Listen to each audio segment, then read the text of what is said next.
This is Steve Hewlett again from BalanceFitLifestyles.com, and today this is kind of a carry on from another video that we've just did where we were talking about LDLs.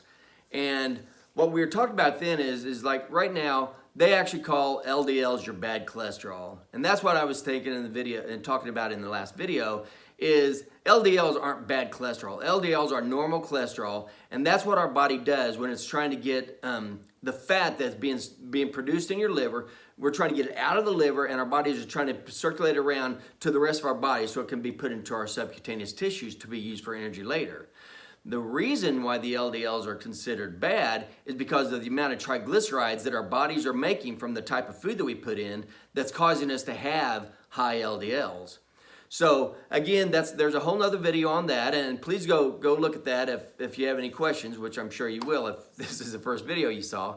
But basically what we said is there are two types of LDLs. There is a large buoyant LDLs, and these are perfectly normal. This is what our body normally makes to get the fat out of our liver and circulate it around to our body where it's going to be used for either to make more cells, because fat's used in all our cell membranes, to make hormones, because there's a lot of fat that's used to make our hormones, or to actually be stored into our subcutaneous fat cells for energy during our fasting periods, that time that we don't eat. And so those are the large buoyant LDLs. However, there are also these small, dense LDLs that I talk about in this other video.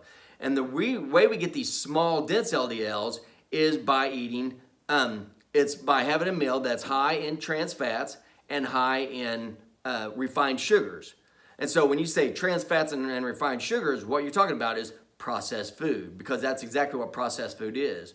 So the more man-made food, this processed food that we eat, the more of these small, dense LDLs that we make. Now that's where the last video stopped. So this time I'm going to explain to you what these small, dense LDLs do to our bodies. So in order to see that, we're going to have to go inside the bloodstream. And that's what this is. This is the bloodstream. And this is a new lining that they just found out about very recently. It's called the glycocalyx. And the glycocalyx is like a velvet lining inside of all of our blood vessels. So this is a blood vessel right here, and this is the glycocalyx, okay? This is this cross-sectional view. And the glycocalyx has all these little hairs in it.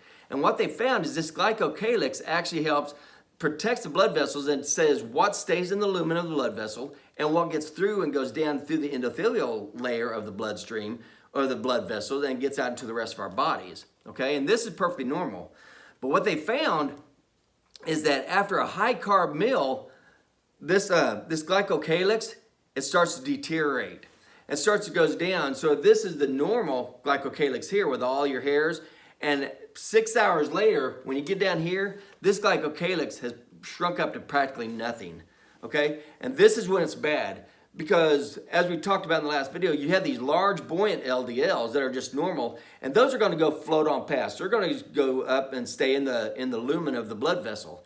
However, these small, dense LDLs, what happens with them is there's going to be glucose, because usually your glucose is high also. When you have this glucose and it comes and mixed with these small, dense LDLs, it gets down inside, and it gets down inside the lumen down here. And once it gets down inside the lumen of the blood vessel, now the body recognizes it's a foreign. It sends all these cells, these macrophages, to go down and start tearing up these small buoyant or these small dense LDLs.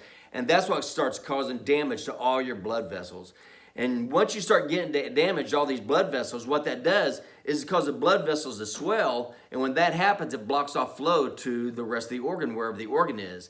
And this is what the base problem of having type 2 diabetes and eating processed food does to your body. It makes these small, dense LDLs, along with this glucose, it tears up the blood vessels. Once these blood vessels start tearing up, first it's going to tear up the small blood vessels, and this is when you're going to see things like you normally hear about with type 2 diabetes, which is retinopathy, nephropathy, and neuropathy. So it's a problem with the retinas in the eye, it's a problem with the nervous system, and problem with the kidneys.